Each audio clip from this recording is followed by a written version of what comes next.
ನೀವೆಲ್ಲ ಬಹಳ ಜನ ಇಲ್ಲಿ ಮಕ್ಕಳು ಕಟ್ಕೊಂಡು ಬಂದಿರಿ, ಸಣ್ಣ ಸಣ್ಣ ಮಕ್ಕಳದಾರ. ಮಕ್ಕಳು ನಮ್ಮನ್ನು ನೋಡಿ ಬೆಳಿತಾರೆ. ನಮ್ಮ ಜನಪದ ಸಂಸ್ಕೃತಿ ಅದು ಕ್ಲಾಸ್ನಾಗ ಕುಂದ್ರಿಸಿ ಲೆಸನ್ ಕೊಡಿಸಿದ್ದಲ್ಲದು. ನಮ್ಮ ನಡವಳಿಕೆಗಳು ಅವ್ರ ಮುಂದೆ ಅವನ್ನ ನೋಡಿ ನೀವು ಯಾರಾದರೂ ಹಿರಿಯರು ಬಂದ್ರೆ ಹೋಗಿ ನೀವು ಕಾಲಿಗೆ ನಮಸ್ಕಾರ ಮಾಡಿರಿ. ನಿಮ್ಮ ಮಕ್ಕಳಿಗೆ ನೀವು ಹೇಳೋದ ಬೇಡ, ನಿಮ್ಮ ಹಿಂದೆ ಇದ್ರ ಮಕ್ಕಳು ಬಡ ಬಡ ಬಂದು ಅವರು ನಮಸ್ಕಾರ ಮಾಡ್ತಾರೆ.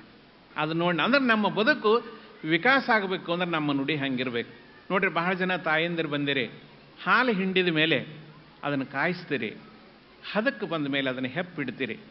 ಬೆಳಗಾಗಿ ನೋಡ್ರಿ ಸೊಗಸಾದ ಮೊಸರಾಗಿರ್ತದೆ, ಕಡಿದು ಬಿಡ್ರಿ ಮಜ್ಜಿಗೆ, ಎದ್ದು ಬರೋದು ಬೆಣ್ಣೆ, ಕಾಸಿದ್ರೆ ತುಪ್ಪ.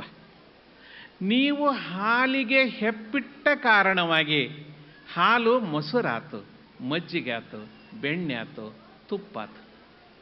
ಇದು ಬದುಕಿನ ವಿಕಾಸ ಕ್ರಮ. ಇದು ನೀವು ಅದ ಹಾಲಿಗೆ ಹೆಪ್ಪಿಡೋದ್ರ ಬದಲು ಒಂದು ಸ್ವಲ್ಪ ಉಪ್ಪಿಟ್ಟು ಬಿಡ್ರಿ, ಹಾಲು ಹಾಲಾಗಿ ಉಳಿಯೋದಿಲ್ಲ. ಹಾಲಾಕತಿ, ವಿಷ ಆಕತಿ, ಕೆಟ್ಟ ಹೊಕ್ಕತಿ, ಒಡೆದು ಹೊಕ್ಕತಿ.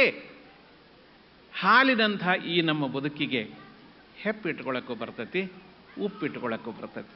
ಇವತ್ತು ವರ್ಷದುದ್ದಕ್ಕೂ ಇಂಥ ಕಾರ್ಯಕ್ರಮ ಮಾಡೋ ನಿಮ್ಮ ಆಲೋಚನೆಗಳು ಏನದವು? ಇವತ್ತು ನಡೆದು ಇಲ್ಲಿ ಕಾರ್ಯಕ್ರಮ ಇದು ಏನ್ರಿಪ್ಪ ಅಂದ್ರೆ ಹಾಲಿಗೆ ಹೆಪ್ಪಿಡುವಂಥ ಕೆಲಸ ಇದೆ.